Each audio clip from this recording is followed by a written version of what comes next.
Hello everyone, my name is Adrian Montano. I'm a trainer and excellence coach at Mindgrasp, and it's my pleasure to welcome you to yet another one of Mindgrasp's Facebook Live sessions. So last week and a bit of this week, we talked about hypnosis, and we dispelled some of the very common misconceptions people might have about hypnosis, how they think it works versus how it really works, and the benefits that it can hold for everyone. And we couldn't delve into that process without discussing the roles of the unconscious mind, because hypnosis works by bringing the conscious and the unconscious minds in tandem and actually enabling people to gain conscious influence over their unconscious minds and to run themselves as an integrated whole. And it's no coincidence that I mentioned the integrated whole, because as we were going through the roles, what we call the prime directives of the unconscious mind, one of them is the fact that it works best as an integrated whole. And as I told you, I would go a bit deeper into that, because it's really interesting, and it's one of the more significant roles. Oh, hello, Otilia, welcome. Oditsa, sorry. And it's it's noteworthy, simply because, well, over the past few weeks, or I could say even months, what I've noticed was that very often in my social media feed, people were posting stuff that got them really riled up, and very often they concluded in a way such as, for instance, well, it's either we have that or we have this, but we can't have the two of them together. Or something of the sort, well, we had better have that because obviously we can't have the other one, and so on and so forth. And more often than not, I found myself reacting, oh, hello, Bianca. I found myself reacting to such comments, such posts, with this very funny GIF image of a little girl that shrugs her shoulders and says, why can't we have both? Why not both? And then everybody cheers and picks her up on their shoulders, and they chant, and they're very happy. And in fact, I think that's a very legitimate question, because very often people put themselves in dilemmas that aren't really there. So the question, the better question to ask wouldn't be, well, which one can we have? Which one is the better option? Because that automatically presupposes you can only have one of them. But rather, what would it take to happen to have both options at the same time? And we have a lot of examples in history of how progress was driven precisely by people asking, rather than asking which one, asking themselves, what would it take to have both? Or how can we have both?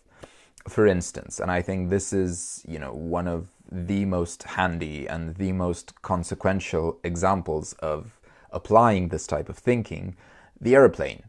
For a very long period of time, people just considered it impossible to have a device that was heavier than air and that was flying. The idea was, well, it either flies or it's heavier than air, but you can't have both. So it's an either or. You're trapped in a dilemma. But at the end of the 19th century and the beginning of the 20th century, there were lots of people who were willing to challenge it. And some of them were obviously the Wright brothers, who eventually designed the first flying machine that was heavier than air. And, just to see the difference that this sort of a breakthrough, this sort of a conceptual breakthrough can make. This was happening in 1901. 60 years later, only 60 years later, which on the scale of even human history is nothing almost, we were already flying into space. Almost 70 years later. Oh, hello, Christina, welcome. 70 years later, we were landing on the moon. It was that much of a conceptual breakthrough that it unleashed the imagination of so many other people who, by that time, up until that time, were considering it by default impossible. But once the conceptual framework, hello, Maria Elena, welcome. Once the conceptual framework was changed, once people made, well, I think we can safely call it this quantum leap in thinking, all of a sudden they allowed their imagination to drive them in further expanding and developing the invention. And I think that nowadays, one of the ways it can go, obviously, and which would be very beneficial to the environment, the planet, and to all of us as a global society, would be how to make airplanes eco-friendly as well. So that's an ongoing challenge. Oh, hello, Alexandra. Welcome. Welcome to our talk. Now, where do such dilemmas come from in our thinking? Where do they stem from? I would say the main reason for it, and in the field of neurolinguistic programming, we call them parts.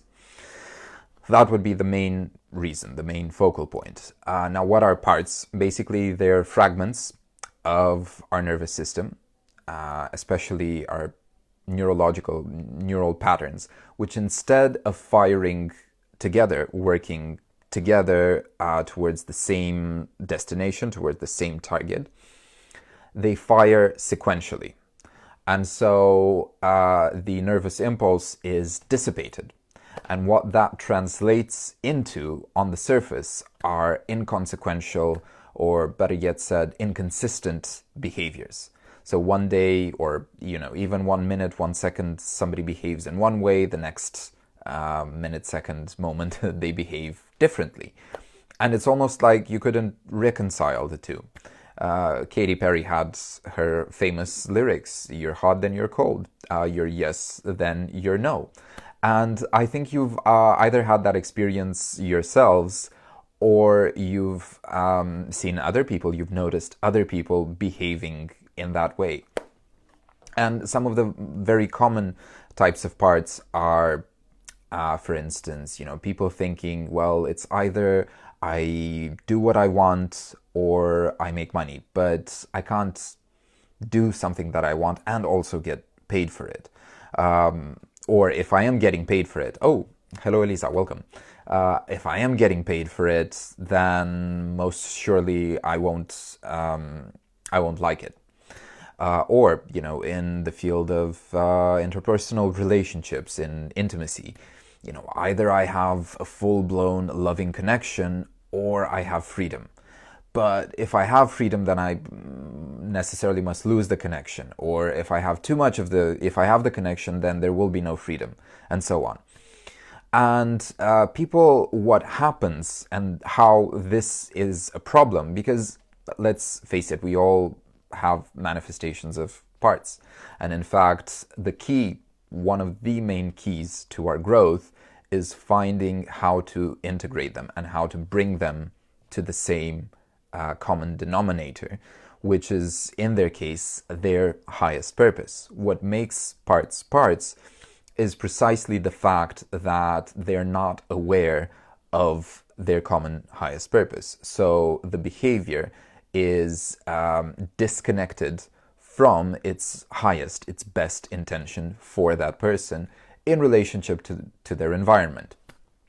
And another way this can be a problem is that people tend to lose a lot of energy they either go on one side and put into play one of their parts or another one of their parts. And it's like the old saying, trying to hit two birds with one stone, but failing. Or I'm going to translate word for word the way we say it in Romanian, trying to catch two rabbits at once, but not catching either.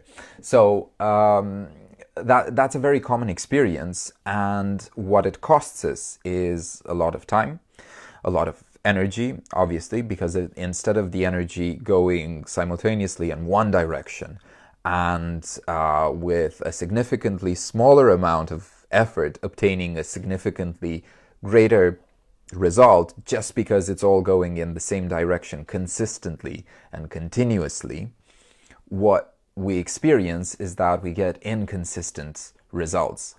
Sometimes, it works for us, other times it doesn't. In business, that might translate to, well, I have good months when I make lots of sales and the business is booming, and then I have bad months when things are not so bright or not so pink, depending on what your definition of a positive color is. So and overall, just in the professional area of life, it might translate into something like, well, there are these days when I feel so completely motivated and I give it 110%, admitting that were a possibility to give it more than 100%. I completely smash through my tasks and achieve all my goals. And there are these other days when, it's almost as if my mind is asleep and I can barely drag myself. Oh, hello, Andra, welcome.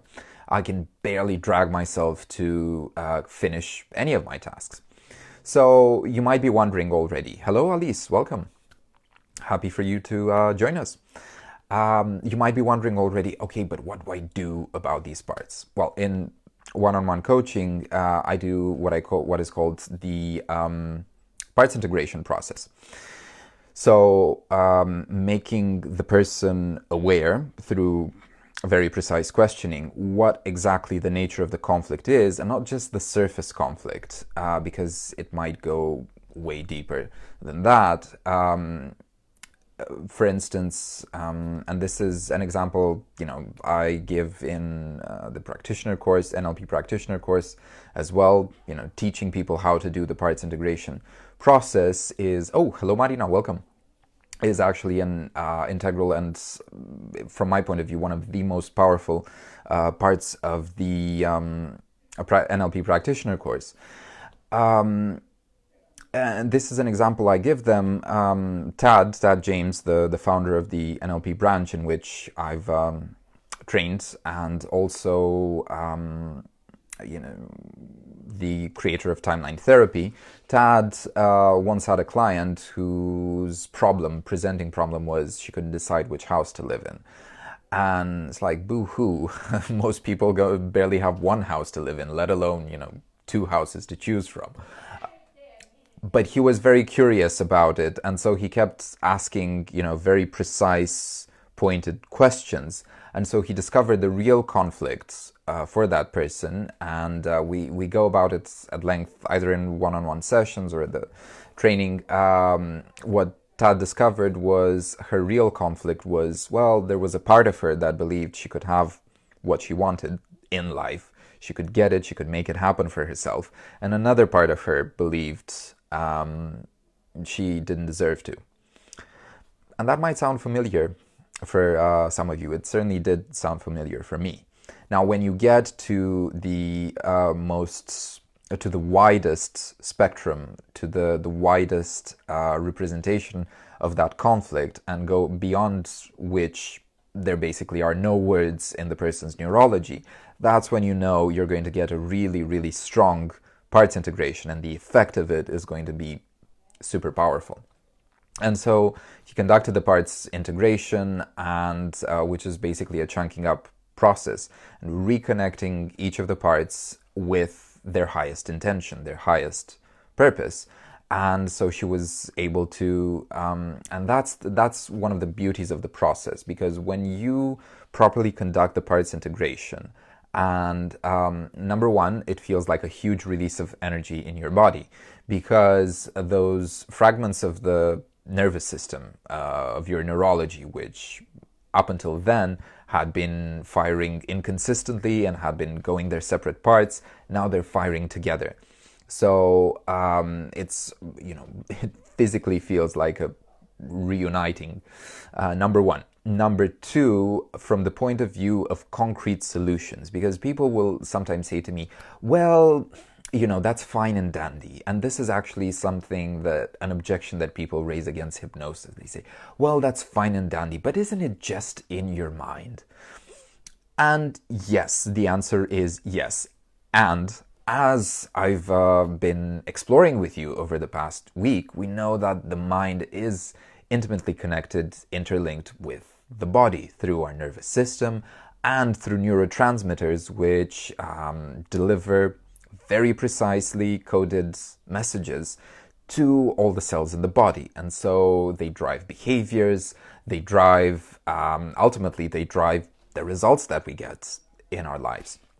And so it's the same thing with the parts integration. Once it happens inside, that person will not only see how to obtain both those things that beforehand had seemed irreconcilable, unreconcilable, but way more than that. So it's not just A and B together, but it's point C, which sees both A and B, and way more than that all around.